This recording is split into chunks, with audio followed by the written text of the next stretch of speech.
Imagine stepping through the gates of Rome in the year 115 CE, the heart of the greatest empire the world has ever known.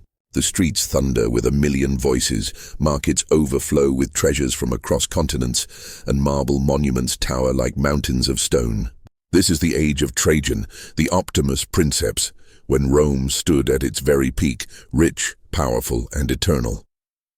But what was daily life like at the center of this empire?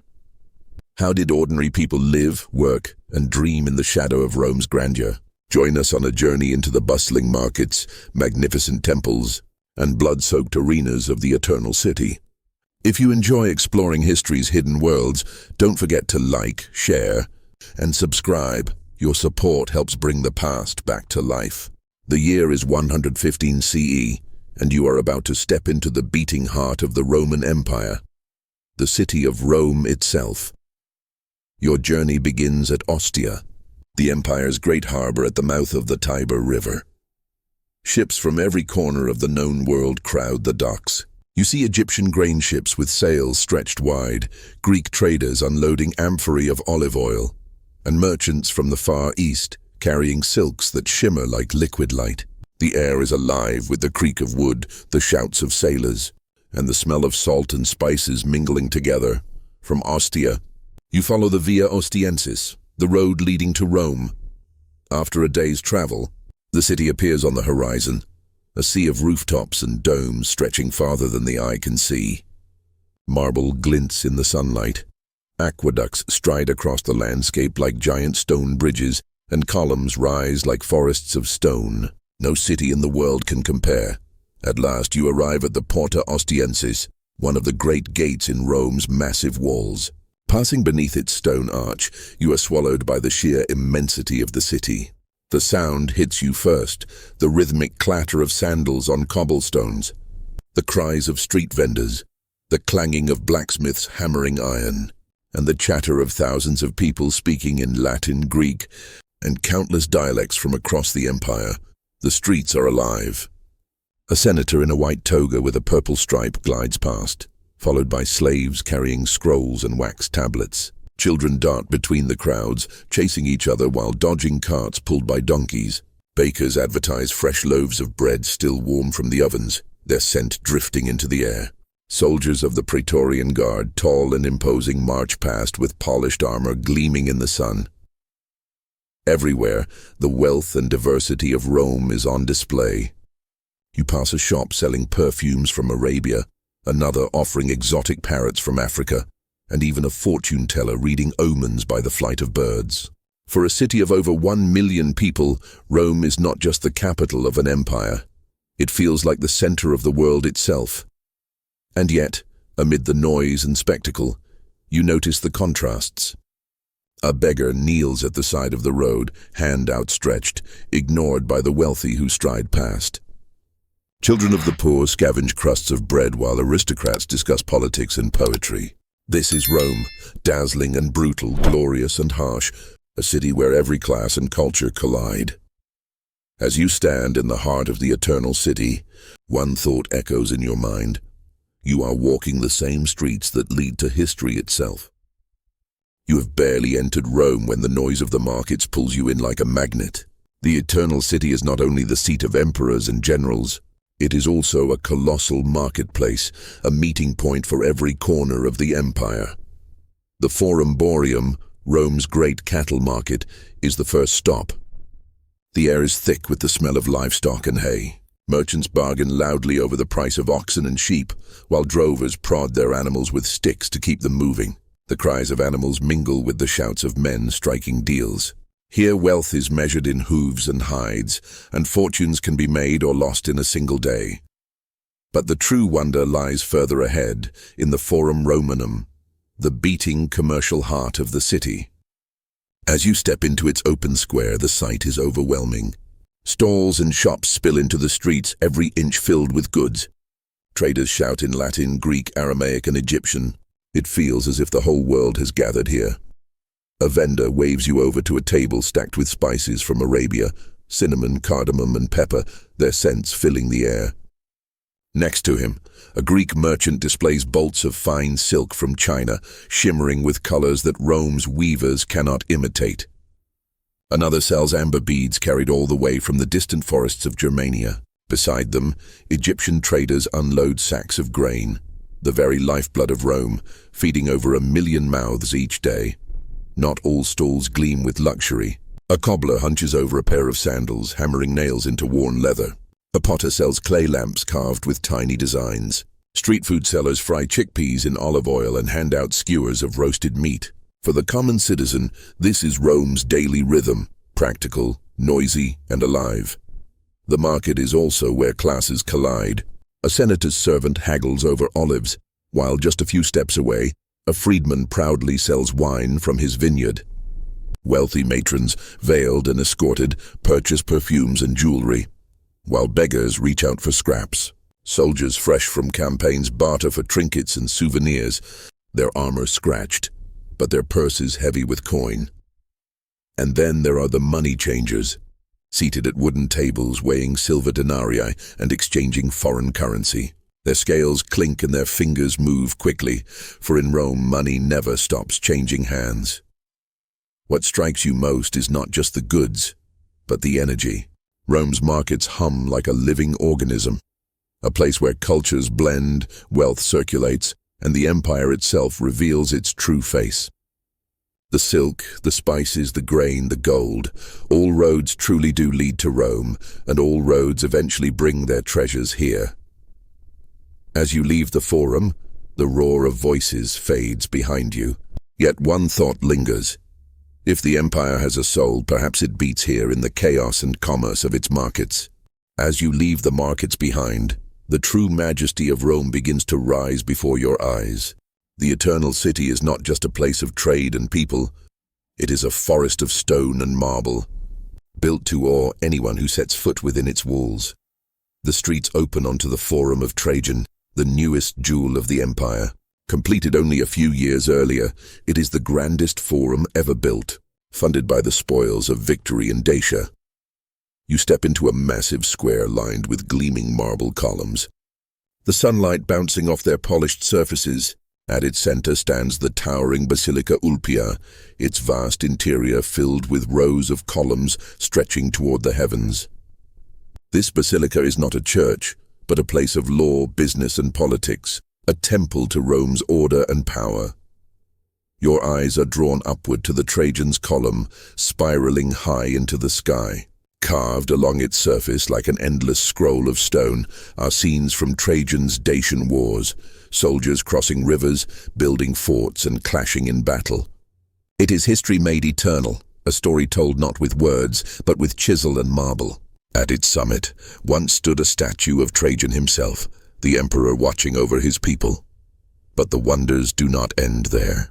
To the east rises the Colosseum, Rome's mighty amphitheater, capable of holding over 50,000 spectators. Even from a distance, its vast stone arches dominate the skyline, a reminder that Rome entertains as much as it conquers. Not far away lies the Pantheon, its great dome a miracle of engineering, appearing as if it floats upon air.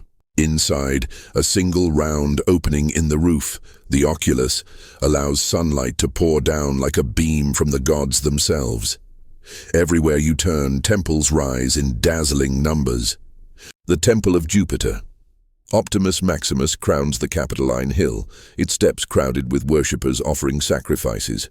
The Temple of Venus and Roma, still under construction, promises to be one of the grandest of all. Statues of emperors, generals, and gods line the streets, their faces carved in cold perfection. Even fountains are works of art, fed by aqueducts that bring pure water from miles away, flowing as if the gods themselves tend the city's thirst. And yet, amid all this grandeur, life continues. Children play at the base of marble columns, merchants set up stalls near the steps of temples, and officials hurry past with scrolls tucked under their arms. For Romans, these wonders are not monuments to admire. They are the very background of daily life. To walk here is to feel the weight of empire in stone. Each arch, each temple, each column declares the same message: Rome is eternal. Rome is invincible. Rome is the master of the world. Rome may be filled with marble temples and towering monuments, but the true heart of the city beats in the lives of its people. Walk down any narrow side street and you'll find yourself surrounded by the sounds, smells, and struggles of everyday Roman life. The streets are alive from sunrise. Bakers deliver warm loaves of bread to feed the crowds, while water sellers call out near the public fountain supplied by Rome's aqueducts. Donkeys pull carts loaded with goods, their wooden wheels rattling across the cobblestones. Children chase each other through alleys, their laughter mixing with the constant background of merchants shouting, blacksmiths hammering, and animals braying. Housing reflects Rome's sharp divide between rich and poor. The wealthy live in spacious villas decorated with frescoes, mosaic floors, and private gardens where fountains sparkle in the sunlight. Their homes echo with music and poetry readings, and their tables groan with roasted meats, fruits, and honeyed wines. But most citizens live in insulae, tall, crowded apartment blocks made of brick and wood. These buildings cram entire families into a single room. Fires are common, walls are thin, and the smell of cooking, sweat, and refuse lingers in the air. Here, survival is a daily challenge. Life also pulses in the public baths, which serve as Rome's great equalizer. For a few coins, citizens of every class can enter. Inside, steam fills the air as people move between hot and cold pools. Men and women exercise, wrestle, gossip, and strike business deals in the courtyards. Philosophers debate Stoicism and Epicureanism, while others simply come to relax, wash, and socialize. The baths are more than hygiene. They are the beating heart of Roman society. Step outside again, and you'll pass taverns filled with the smell of cheap wine. Workers and freedmen gather after long days of labor, their voices rising in song and laughter. Dice games clatter on wooden tables while barmaids serve bread, olives, and watered wine. At the same time, in quieter corners of the city, tutors teach children rhetoric, law, and history, training the next generation of senators, lawyers, and orators. Of course, daily life is not without hardship. Beggars kneel at the steps of temples hoping for alms. Slaves, who make up nearly a third of Rome's population, labor in kitchens, workshops, and households. Their lives are hard, their futures uncertain, though some may earn freedom through loyalty or skill. What strikes you most is the rhythm. Despite the differences in wealth, despite the struggles of the poor and the luxuries of the rich, the city hums as one vast machine. Every loaf baked, every amphora sold, every speech delivered in the Senate contributes to the lifeblood of the empire. Rome is more than its monuments. It is a living, breathing city. And as the sun dips lower, its pulse quickens, for the people know where the night will lead, to the roar of the Colosseum. As evening falls, a new energy sweeps across Rome. The chatter of the markets fades. The forges grow quiet, and crowds surge in one direction, toward the mighty Colosseum. Even from afar, the amphitheater dominates the skyline. Its towering stone arches glow in the firelight of thousands of torches. The building itself is a marvel, 4 stories high, ringed with statues, and capable of holding more than 50,000 people. Tonight, like every festival day, it will be full to bursting. You join the crowd pushing through the massive gates. Inside, the noise is deafening, the roar of thousands of voices echoing beneath the vaulted arches. Seating reflects Rome's strict hierarchy. Senators and nobles sit close to the arena floor, their cushions laid out by slaves. The wealthy fill the lower tiers, while the poor, women, and foreigners are pushed to the upper levels.